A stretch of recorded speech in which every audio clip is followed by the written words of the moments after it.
The Eagles are the latest team to add to the list of head coaching vacancies. Deshaun Watson trade looking possible, and lots of predictions to make for the divisional round matchups, including possible upsets. Let's get it. All right.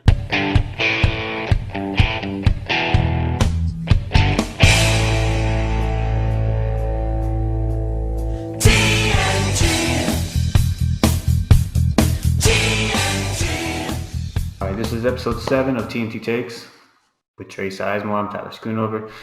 It's been a couple of weeks. Yeah, about 2 weeks since your last on.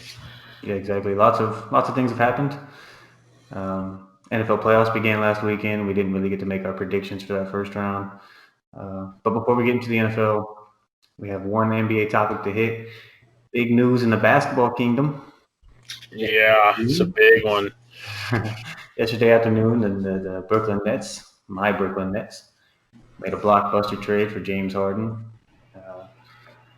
How surprised were you when this went down? I don't know. I was surprised because I didn't think the Nets were going to give up as much as they did. I was really thinking if he left, it was going to be the Sixers. I didn't think the Nets were in anymore. And it kind of came out of the blue. Like he was right when he finally said, yeah, like I'm done with Houston. It happened pretty much.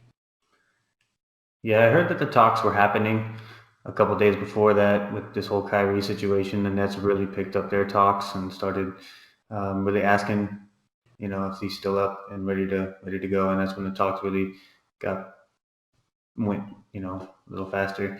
Mm-hmm. But yeah, and then him saying that, it really just pushed him out. They were like, all right, don't show up to practice tomorrow. Yeah.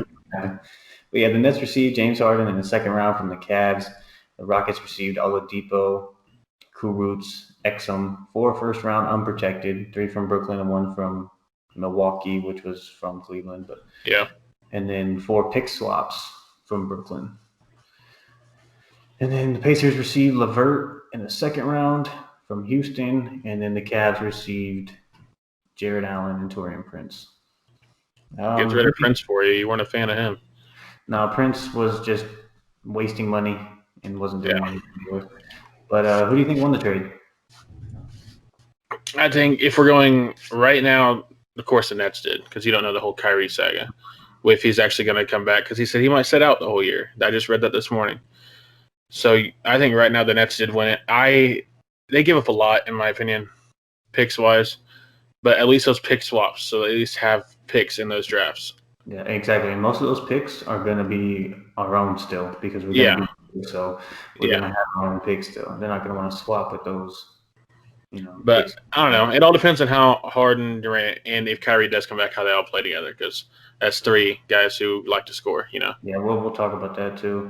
But I didn't see any losers. The Nets got the 3rd star they wanted. The Rockets, they got their rebuild. They're ready to go. They got 4 picks and 4 swaps. Yep. And, they got Oladipo, who's a 1-year deal they can get rid of whenever. They got a couple of young guys. I mean, Exum is nothing too good.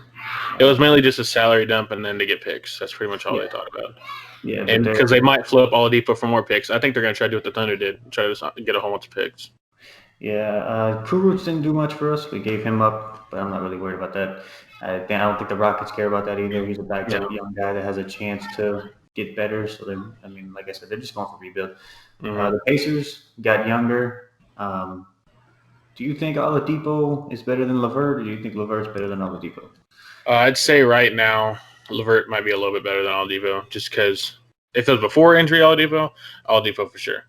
But right now, I think LeVert has a little bit more, and he's younger. But you never know. You never know. Oladipo might come back a little bit stronger in the second half of the season, taking him a little longer to get used to it. But right now, I'd say LeVert's a little bit better. I like LeVert more too, and I think LeVert's more secure because he has a little bit of a longer contract. I think he's got 2 years left after this year, and Oladipo's a free agent. And plus, Oladipo all offseason was talking about wanting to leave, and then all of a sudden didn't. So yeah, I'm not sure what happened there. I don't know, but he's wanting to come to Miami, so I'm fine with it. Yeah, I'm not sure what he wants to do in free agency. I think he's got to take a look at Dallas too if he's.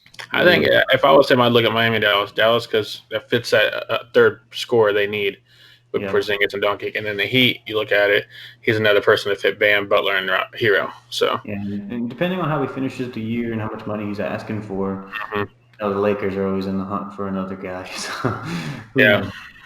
knows? And the Cavs gave up Exum in a first rounder. They ended up getting Allen and Prince, so I think they actually probably got the best value for their buck in that deal. Yeah. But Because what they get rid of? Just Exum in a second? yeah, Exum in a first? Yep, that's it. And they got Allen. Like, if you look at that, that's a steal. Allen is going to become the youngest guy in this trade. He's only That's 20. why I was looking at. They got 5 bigs. There's definitely another trade happening with the Cavs. There's no way they keep all Or they're those just bigs. going to cut some people. I mean, McGee can easily just get cut. Nobody's going to want to trade for him. Yeah. But yeah, I think that they probably got the best value out of their stuff that they got rid of. I think that they could. I think Allen's going to be their future. Allen and Sexton, and then Garland, of course. Do you see any other big trades happening at all this season? There could always be a big trade. I still think that, I mean, Drummond could be on the move, like we talked about. I think the Magic could be ready to unload some bets. I think Vucevic could probably get them somebody. I think that could be somebody that they're looking at getting rid of, Vucevic or Eric, Evan Fournier or Aaron Gordon. Yeah, they could be looking at those guys to get rid of. I think the Spurs still might need to do something. DeRozan's having one of his best years, honestly. He's been If I'm them, I'm selling high right now on DeRozan. right now, if the team wants him, get rid of him. Yeah, right now it's probably time to be looking for a DeRozan trade. And then who else might be looking? Turner from the Pacers. I could see them trying to flip him.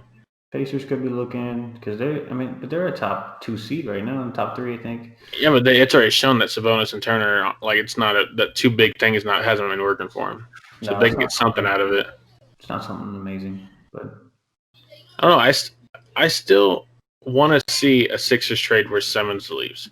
I want to see it with somebody. But right now, with all the big names out, I don't see another. There's nothing. I see them seeing what they can do with Doc Rivers. Tobias is having one of his best years. Yeah. I think they'll test that out for the year. But back to the Harden trade. Did Brooklyn give up too much in your opinion?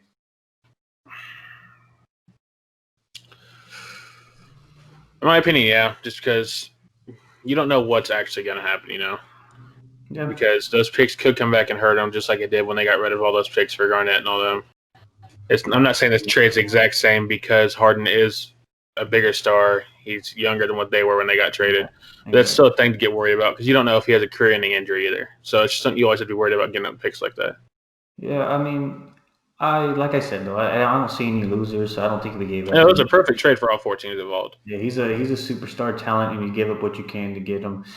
We gave up for Kevin Durant and Kyrie Irving. We didn't have to give up hardly anything. We had to give up D'Angelo Russell, and that was it. So we still had a lot of young guys, and honestly, we're giving up our future because we're going for win now. And if it's not win now, then we're wasting Kevin Durant, we're wasting Kyrie Irving. So I don't see a problem with us giving up those 2 guys. I would love to keep Allen just because it'd be nice to have him and not DeAndre Jordan. But they weren't going to take DeAndre Jordan, so we had to give him up.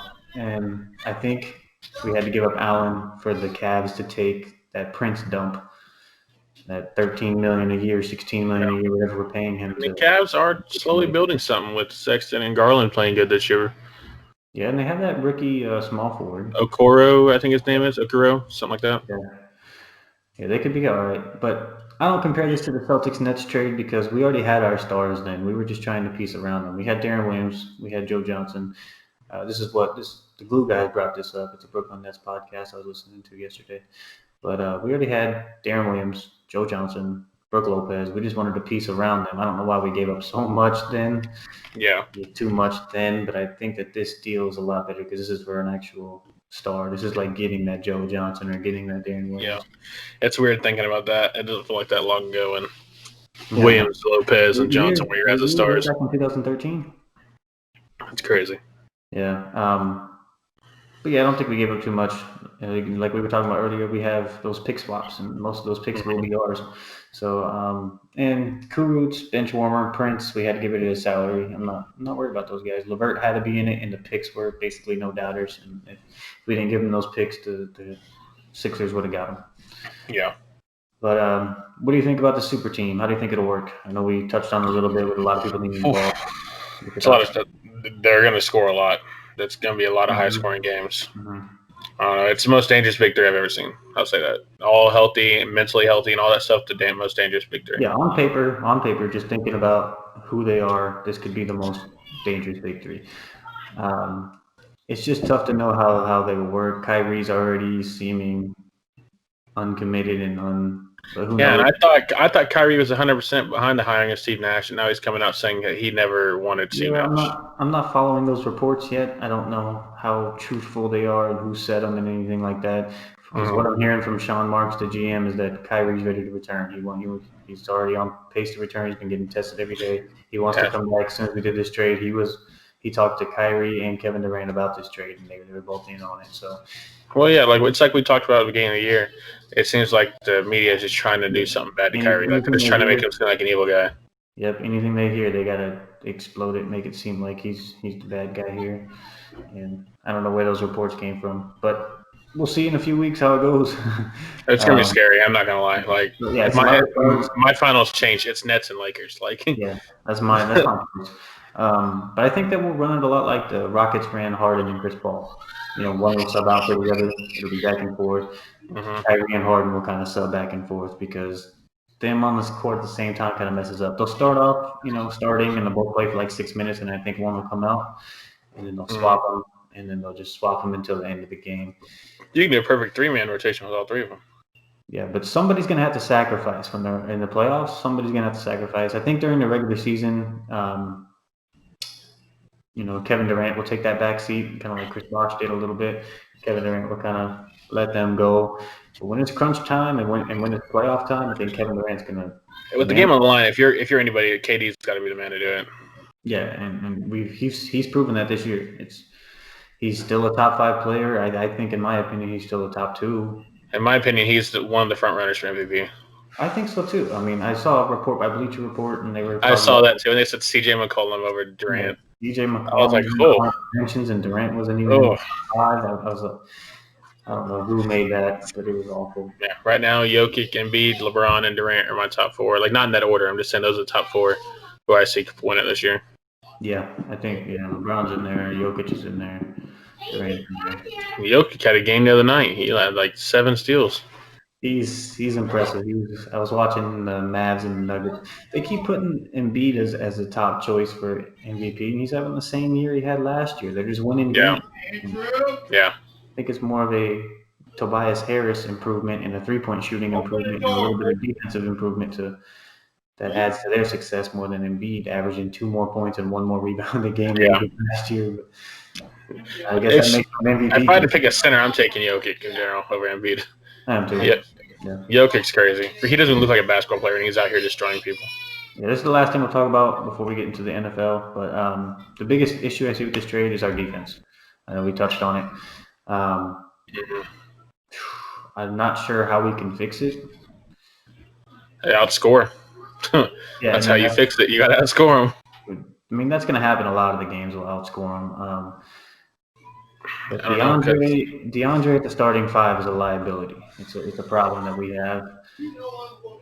And I think that Reggie Perry, I don't know if you watched him the other night when we played with the Knicks last night.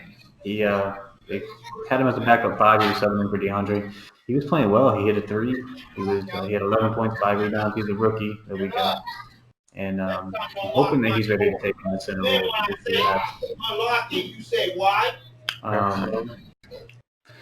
We also got 3 open roster spots.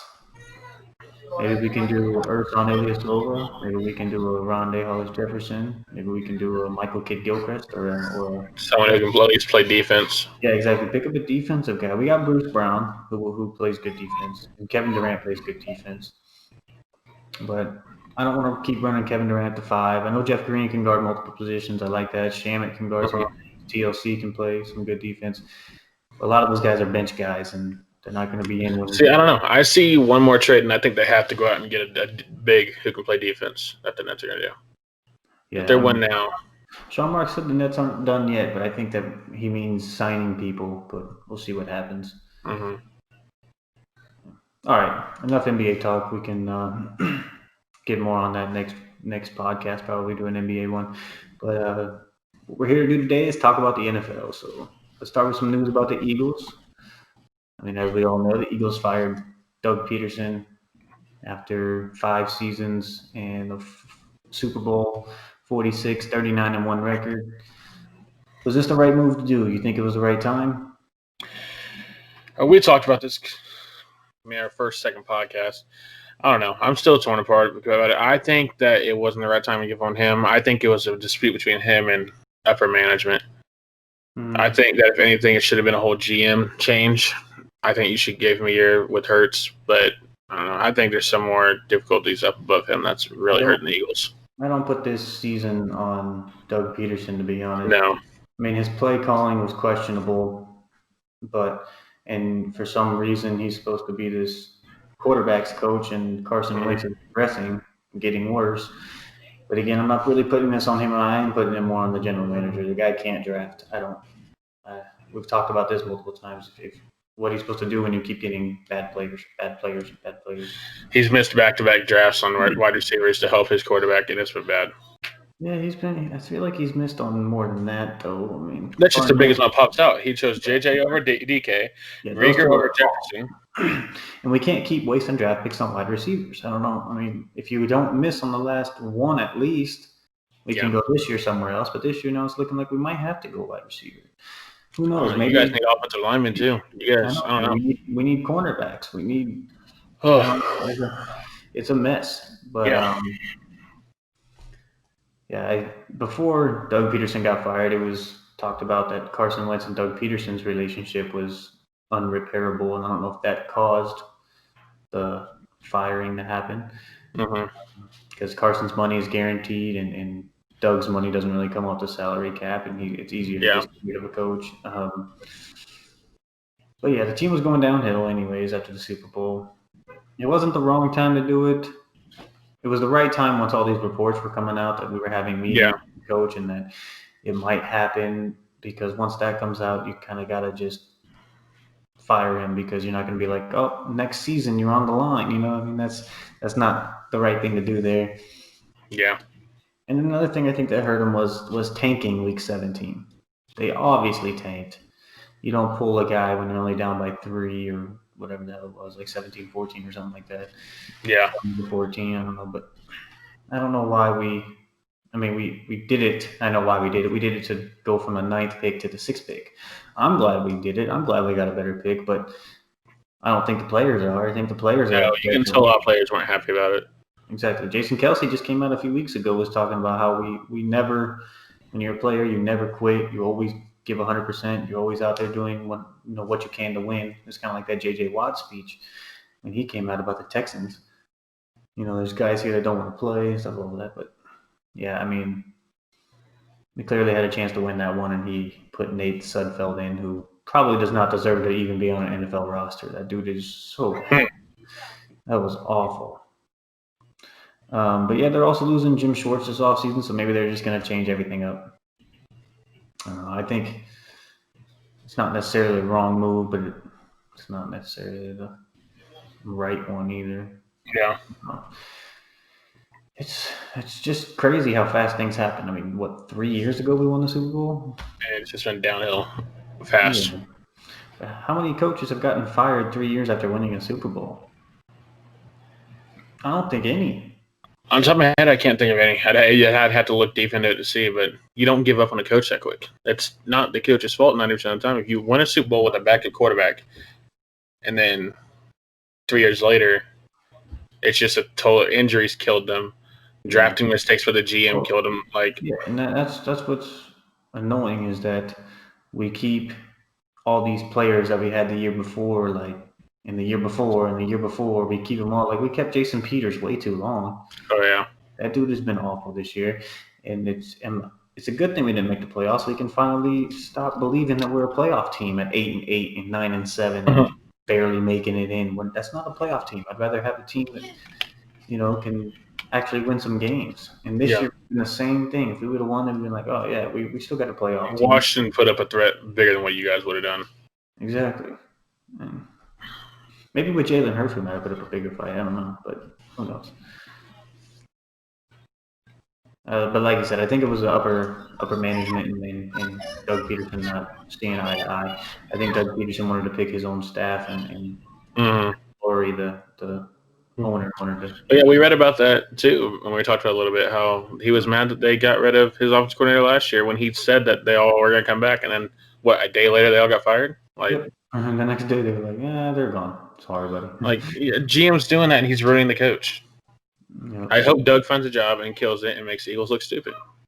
I think, yeah, I read some report that Doug Peterson might take a year off, which I would too if I was him. Oh yeah, after all this stuff, I'd be like, no. Break. Unless the job opens up perfect. Yep. Which we'll talk about those later on. Yeah, very next actually right now. There's other head coaching vacancies out there.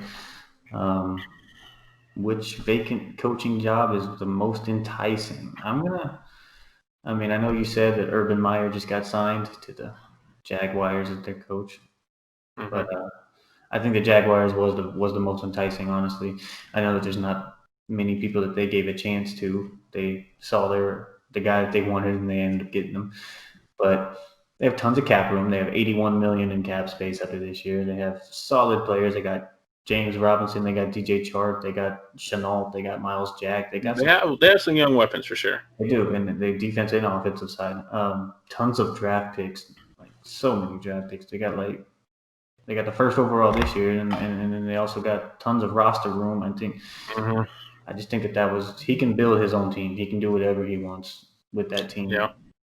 I know that he's not really the GM, but he'll have a say because I bet you he's got a big say because they've been wanting him for a couple of years now. Yeah, they've pitched something to him.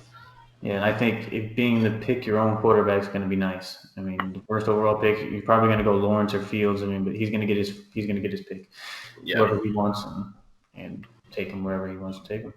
There's other teams out there that I was thinking like. I think you chose the Chargers, but the Chargers are there, the Jets are there, the Eagles, the Falcons, the Lions, the Texans. There's a lot of options. I think that the Jaguars, Chargers. I know you don't like them, but I think the Jets are the third option. Maybe Falcons, but see, I would say the Falcons over the Jets. Are all in a mess right now. The Eagles don't know who their quarterback is. Their defense is awful. They don't have their GM's awful. You're not going to be able to pick who you want. The owner is going to be all in whatever you do. So it's just not a place that you really are looking at right now. If it was me. Yeah. Yeah, my pick was the Chargers on this one. I'm a big fan of Herbert coming out from Oregon, my favorite school. So I think that they already have Keenan Allen and Mike Williams, who's proven to be a solid receiver at number 2. Yes. They got Hunter Henry, who is when he's healthy, he's one of the top 5, top 10 tight ends in the NFL. But his biggest take's got to stay healthy. Yep. Their offensive line's weak. They need to filter that in the draft like they have been slowly. Then you got Eckler, who is a solid, not every down back. I'd like to see them go out and get another back. But in general, they're not a bad team. They have a good secondary. They have a really good pass rush. I think they're just a couple pieces away from contending in the AFC West. And that if I'm a coach, if I'm like a Bieniemy, a Doug Peterson, anybody like that, you're looking at it as Herbert, who's already proved what he can do as his rookie year. Mm-hmm. You have proven veterans around him. I think that's a job you jump on right now. Yeah, you have a threat in the Chiefs and the AFC West, so it's going to be difficult to win the AFC West in general, and that's what every coach wants to do. But you got to think that's almost a more altogether roster than other teams would have had. Because you have your future quarterback, a future running back. You still have young players. Mm-hmm. But like you said, the Jaguars were my second pick just because the most enticing thing is that first overall pick. Yep. Yeah, they have players too, but I like the Chargers. I do like the Chargers a lot. Herbert is going to be really good, and then I think, they have the good receiving core. I think that. I think their biggest issue might have been just coaching. Lance Lynn might not have been it. Maybe that's why he was fired. I mean, they lost a lot of close ones, though. A lot of close games they lost at the end or something. They started off like 0-4 or something like that. And it was all by less, sometimes a touchdown or less. It was crazy. Yeah, and then, like I said, I think the Eagles, Lions, Texans are tough jobs to want, especially the Texans. It's getting real questionable with that Deshaun Watson trade rumors. Yeah, is that what's next? Is this trade rumor stuff? Yes. All right. Yeah. Who do you think's the best fit for Deshaun Watson? Miami, going all in. If you're Miami, go. Get rid of Tua. Try to keep your 2 first-rounders this year if you can. Because if they can pair Watson and go out and get Devontae from Alabama, right there, that's proven. I'm telling you right now, they would contend with the Bills to win that division, be the 3rd team in the AFC, like 3rd threat in the AFC to make the Super Bowl. They have that defense. Their defense is scary. They can get turnovers. Tua was iffy his rookie year. He wasn't great. He wasn't bad. So I think that's enough to prove to the Texans to take him and picks because you're getting a young quarterback in return. But that's my pick, Miami. Yeah, getting Tua, he has a lot of potential. So I mean, it's an enticing offer to take something like that than from somebody else. I don't know what the Colts have to offer, but Colts would be a good spot for Deshaun Watson. And I don't know what the Saints would have to offer, but I think the Saints would be an amazing spot for Watson. It's just probably money-wise, and then who they're going to give up is the biggest question there. But, yeah, those are the 3 teams that I see, Colts, Dolphins, and Saints, that would be the best fit for Watson just to go in and possibly win a freaking Super Bowl. Yeah. But, yeah, that's where I would send them. See, I was talking to a Miami Dolphins fan. This huge Miami Dolphins fan. He's a huge NFL fan. I was talking to him about it the other day, just to see his insight from it because he keeps up with them a lot. And he was talking to him, and this is one of the deals that he read that was put in place and would make perfect sense. They are giving away the 18th overall pick, which is their later first-round pick, 2 seconds and a third and Tua just for Watson and Kiki Cordy, the wide receiver. So you bring in a proven receiver that is iffy, but he's better than what they have right now in Miami, and you still keep that. I think it's 3rd or 5th overall pick in the draft. Yeah, as long as you keep that pick and that one needs to stay with them because they can get Devontae or the left tackle from Oregon Sewell and keep Watson's blind side clear. Yeah, they'll be a playoff team for sure. Yeah. I mean, even probably if they don't get Watson, they'll probably end up being a playoff team next year. They're solid. But yeah, speaking of playoffs, we're going to start with a surprise to most people. I know that we weren't surprised by this. I mean, we've been calling it for weeks that the Browns, or not the Browns in general, but a team is going to take out the Steelers probably first round. We've been calling this since week, it was like week 11, 12. We've been saying it since. Yeah, we're like they're not as good as everybody thinks. I mean, a team like the Dolphins is what I brought up, but the Dolphins could possibly take them out. Yeah. But Browns, same thing. Yeah, so does that upset? Say more about the Browns or the Steelers? What do you think? I mean, if you look at everyone else saying how they all still hyped up the Steelers, it's saying more about the Steelers. Like, they suck. It's straight up and plain simple. They suck. Big Ben's done. Juju and Claypool need to stop dancing. As you can tell, that's all they care about. They want to be TikTok famous more than win a ring.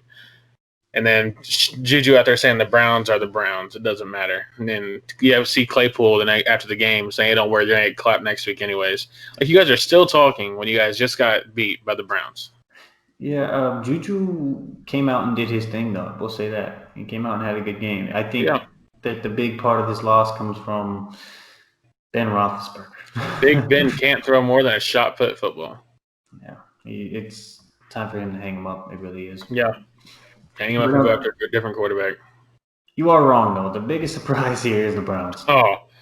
That is the biggest. It says way more about the Browns. We knew the Steelers were regressing.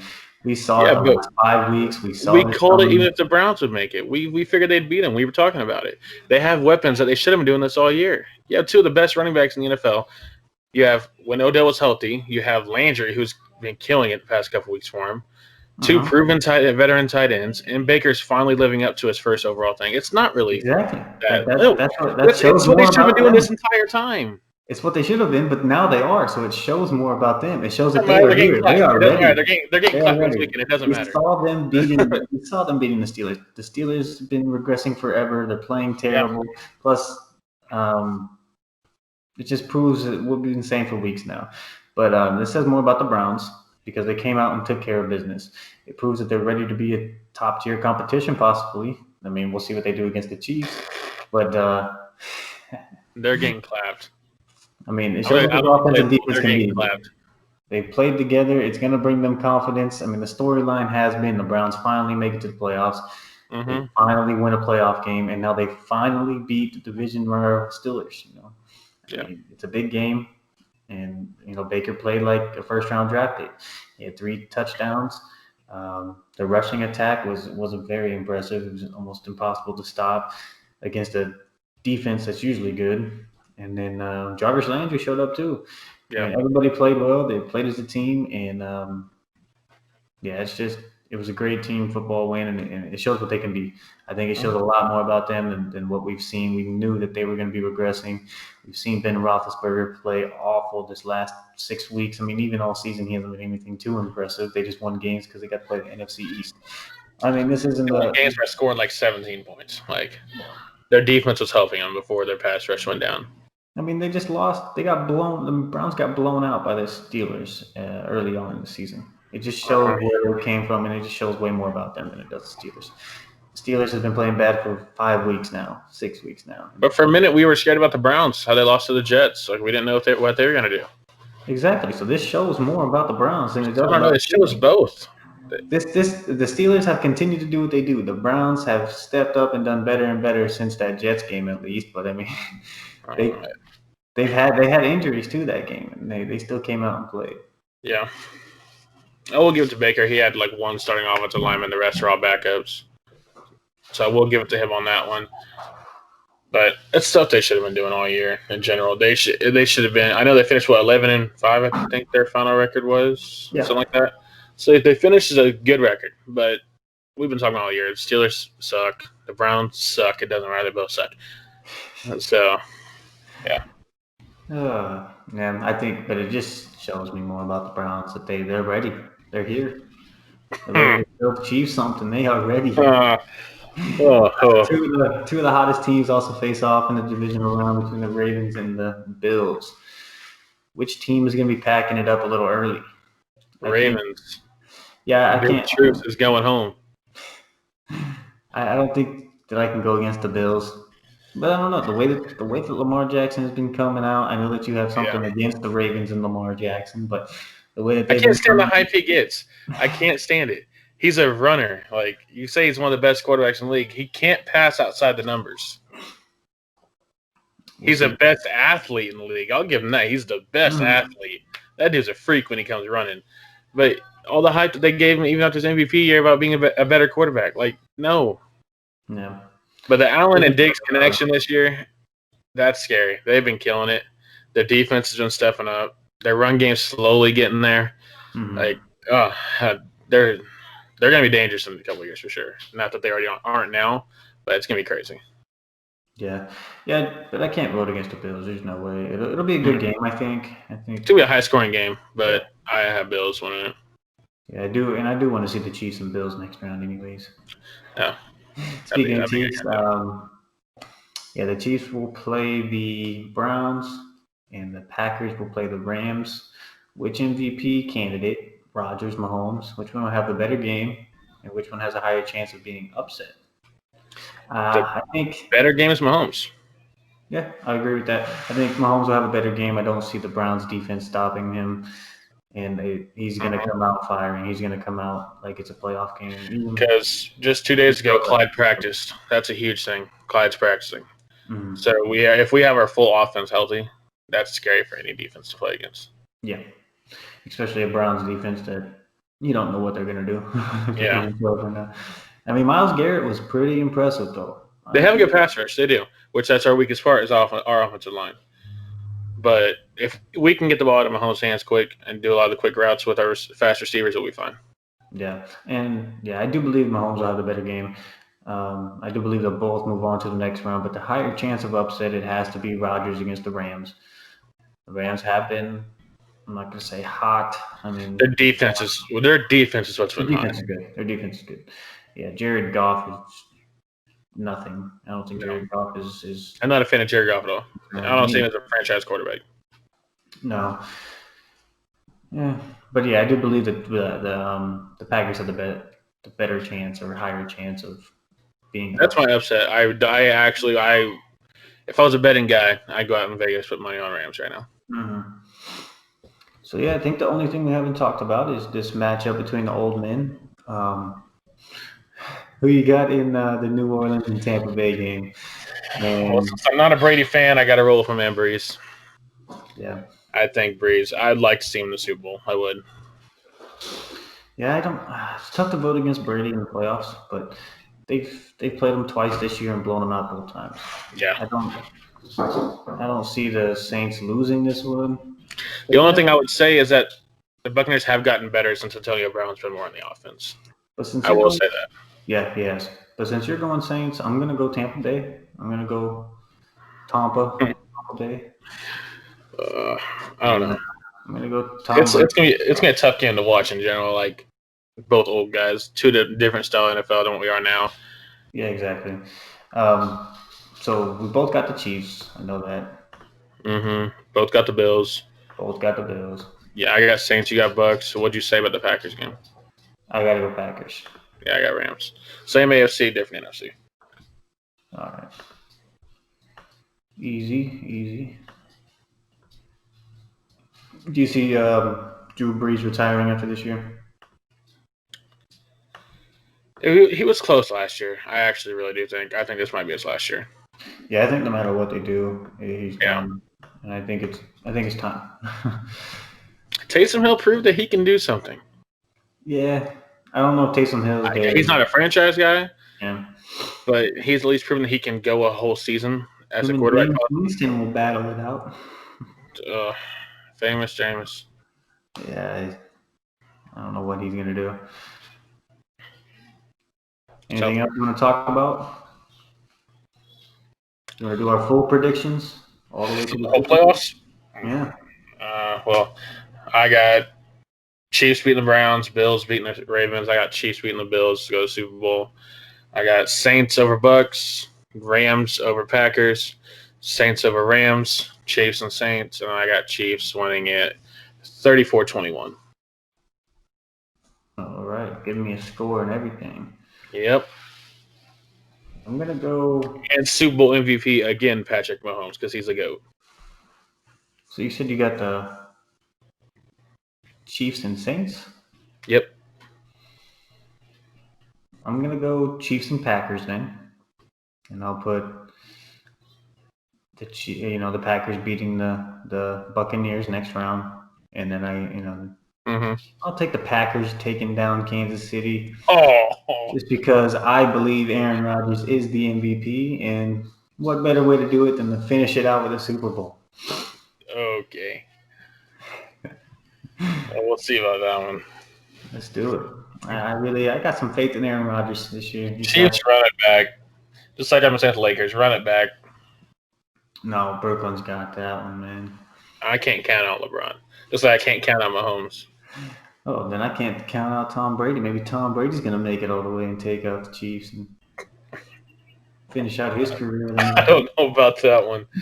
I don't see that happening at all. I don't either. They looked bad against Washington. Yeah, I'll stick with the Packers, though. Yeah, that ends this podcast. I think we'll do maybe one this weekend or early next week to do an NBA podcast just because we haven't in a minute. Yeah. And talk about some big storylines. Yeah, we can find something. Yeah. But yeah, sounds good. All right.